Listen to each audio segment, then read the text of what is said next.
Hello students, good morning to all of you. Synthesis हम लोग simple sentence पढ़ रहे हैं और उसमें पहला टॉपिक था आपका use of present participle.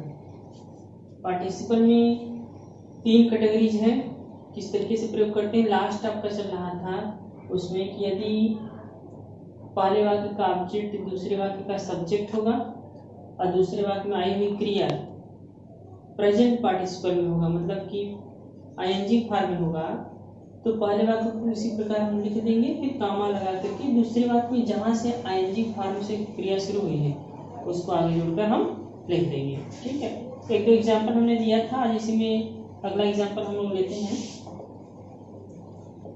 A fox saw some grapes. A fox saw some grapes. They were hanging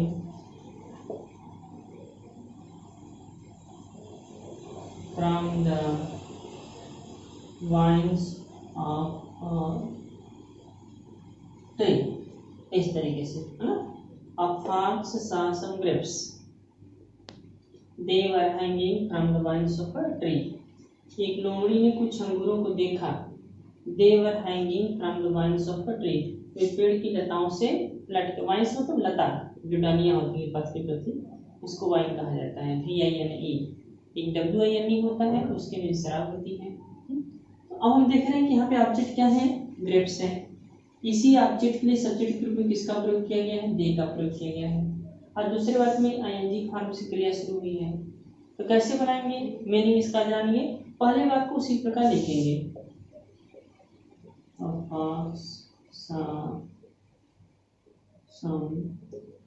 grapes, कामा लगाएंगे। यहाँ से शुरू हुआ है आईएनजी फॉर्म, तो लिख देंगे hanging from the vines of a tree। इसका मीनिंग था आपका कि a fox saw some grapes, एक लोमड़ी ने कुछ अंगूरों को देखा। दूसरा वाक्य था they were hanging from the vines of a tree, वे पेड़ की लताओं से लटके हुए थे। अब हम कह सकते हैं a fox saw some grapes hanging from the vines of a tree, मतलब एक लोमड़ी ने कुछ अंगूरों को पेड़ की लताओं से लटके हुए देखा। ठीक, नेक्स्ट एग्जांपल हम लोग लेते हैं।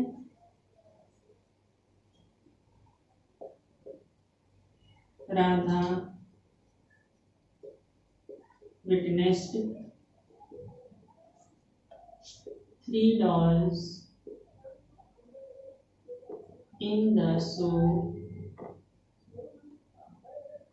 Radha witnessed 3 dolls in the show।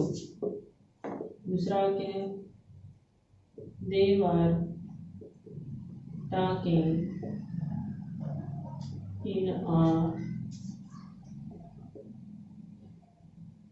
strange language। ठीक, Radha witness 3 dolls in the show. Witness मतलब देखना। राधा ने 3 गुड़ियाओं को या गुड़िया को बातें करते हुए कहाँ देखा, मतलब 3 गुड़ियों को शो में देखा। Radha witness 3 dolls in the show, मतलब राधा ने 3 गुड़िया को शो में देखा। फिर they were talking in a strange language, वे बहुत ही विचित्र भाषा में, अद्भुत भाषा में बातें कर रही थी। तो सबसे पहले हम देखेंगे क्या कंडीशन अप्लाई हो रहा है। ऑब्जेक्ट इसमें क्या है, ऑब्जेक्ट मेन वर्ब क्या आता है आपका है 3 डॉल्स। ठीक, दूसरे वाक्य में क्या है, हम इस देख रहे हैं कि दूसरे वाक्य में इसी डॉल्स के लिए जो कि प्लूरल है, तो किसका प्रयोग किया गया, दे का प्रयोग किया गया। ठीक, फिर हम देख रहे हैं कि दूसरे वाक्य में जो क्रिया है आईएनजी फॉर्म है, तो प्रोसेस वही करेंगे, लिख देंगे यहाँ पे हो जाएगा आपका राधा विटनेस्ड 3 डॉल्स। अब इसको लिखेंगे, कामा लगा देंगे, talking in a strange language. अब ये जो छूटा हुआ है इसको आगे जोड़कर लिख देंगे in the show. Radha witness 3 dolls talking in strange language in the show.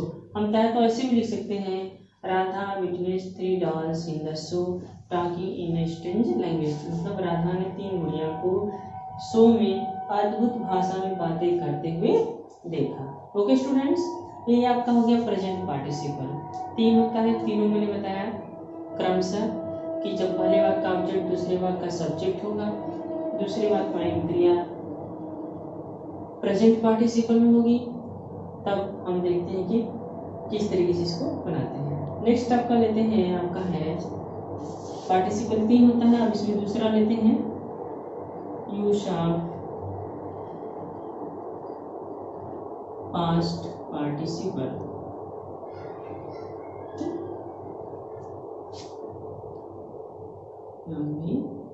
Third ये आपका है। अब हमको पास्ट पार्टिसिपल का प्रयोग करना है वाक्य में। पास्ट पार्टिसिपल कैसे बनता है? पास्ट पार्टिसिपल वर्ब के थर्ड फॉर्म का प्रयोग करने से बनता है। तो लिखेंगे यहाँ पे, है ना, कैसे बनता है। पास्ट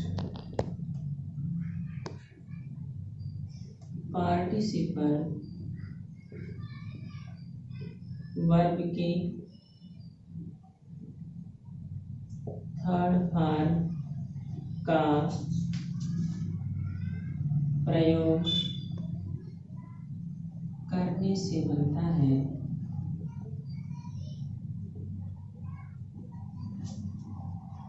यह वाक्य में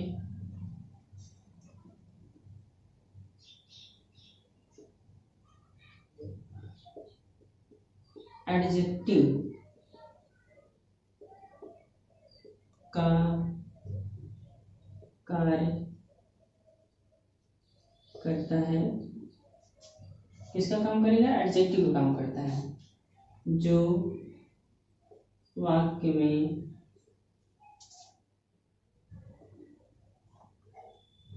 दिया रहता है। ठीक है, इतना हमको पहले पता होना चाहिए कि पास्ट पार्टिसिपल क्या होता है।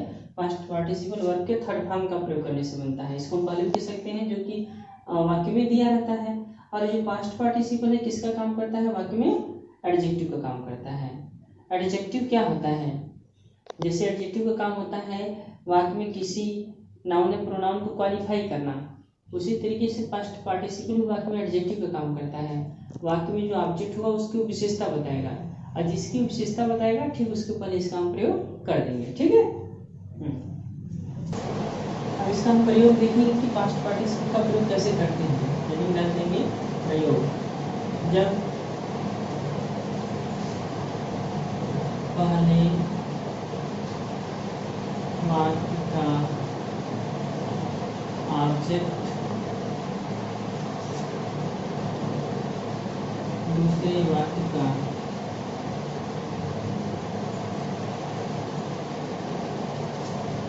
सब्जेक्ट हो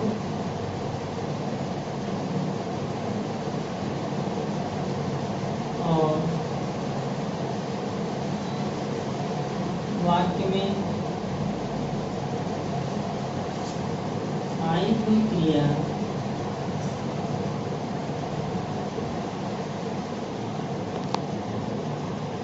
थर्ड फॉर्म में हो तो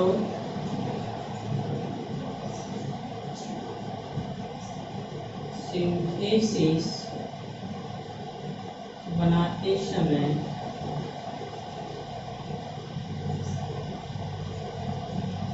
उस वर्ग को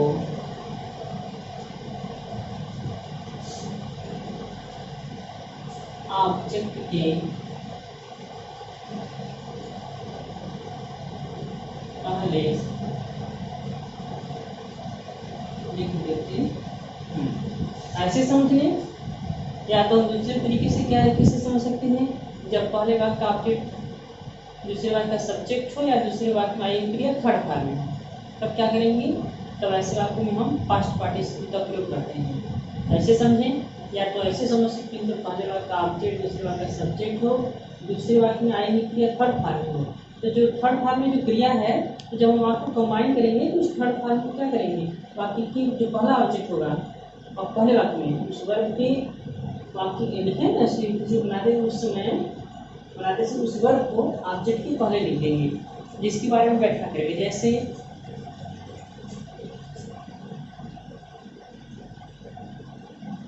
इट इज अ फ्लावर। ठीक, दूसरा वाक्य है it is faded. It is a flower, it is a faded. यह फूल है या मुरझाया हुआ है, तो फूल कैसा है, मुरझाया हुआ है। ऐसे कर सकते हैं तो हो जाएगा। हम इसको ऐसे लिख सकते हैं, जिसकी विशेषता बता रहा है उसके पहले हम रख देंगे इज फेडेड फ्लावर। ऐसे कर देंगे, हो जाएगा यह मुरझाया हुआ फूल है। देखेंगे कि जब हम वाक्य को कंबाइन करते हैं, पास्ट पार्टिसिपल का प्रयोग करते हैं, तो क्रिया थर्ड फॉर्म रहती है, जिसकी व्याख्या करेगा ठीक उसके पहले प्रयोग करते हैं। दूसरा एग्जांपल देखेंगे, आई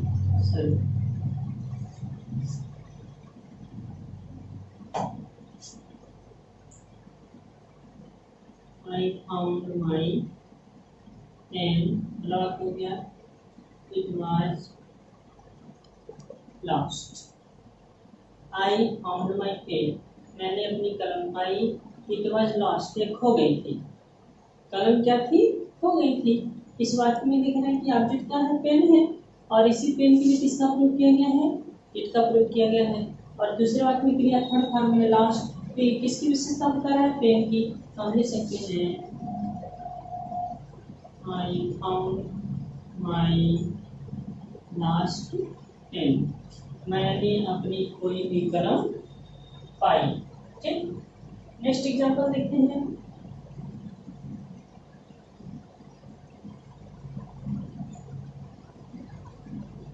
They saw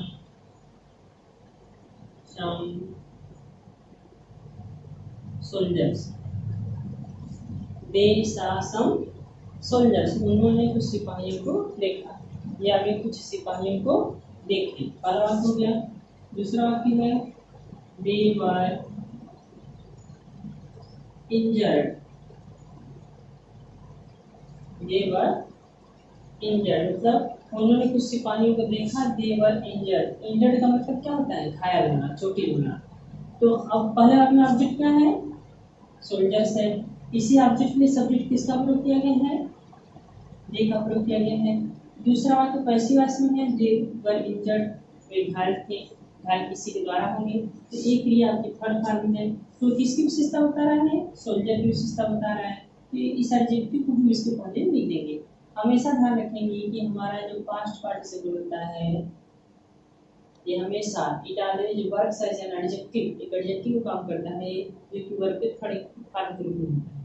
तो इसकी विशेषता बता रहा है, इसके पहले हम लिख देंगे तो हो जाएगा दे saw some injured soldiers. उन्होंने कुछ घायल सिपाहियों को देखा। इसकी विशेषता बता रहे, इसे इंजर्ड को इसके पहले हम कर देंगे। Okay students, it is all about for today. आज के लिए इतना है, और कल इसमें हम अगला बताएंगे परफेक्ट पार्टिसिपल। और जैसे ही परफेक्ट पार्टिसिपल बताएंगे तो देखेंगे कि जो थोड़ा सा डिफरेंस है प्रेजेंट पार्टिसिपल और परफेक्ट पार्टिसिपल में, उसको हम लोग देखेंगे। फिर इसके बाद हम एग्जाम्पल के माध्यम से देखेंगे कि तीनों में किसका किसका प्रयोग होगा। कुछ एग्जाम्पल से लेंगे, देखेंगे कि हम क्या कंडीशन अप्लाई हो रहा है, और उसके अकॉर्डिंग में हम प्रेजेंट पार्टिसिपल या पास्ट पार्टिसिपल या परफेक्ट पार्टिसिपल किसका प्रयोग होगा उसको हम लोग देखेंगे। Okay, thank you.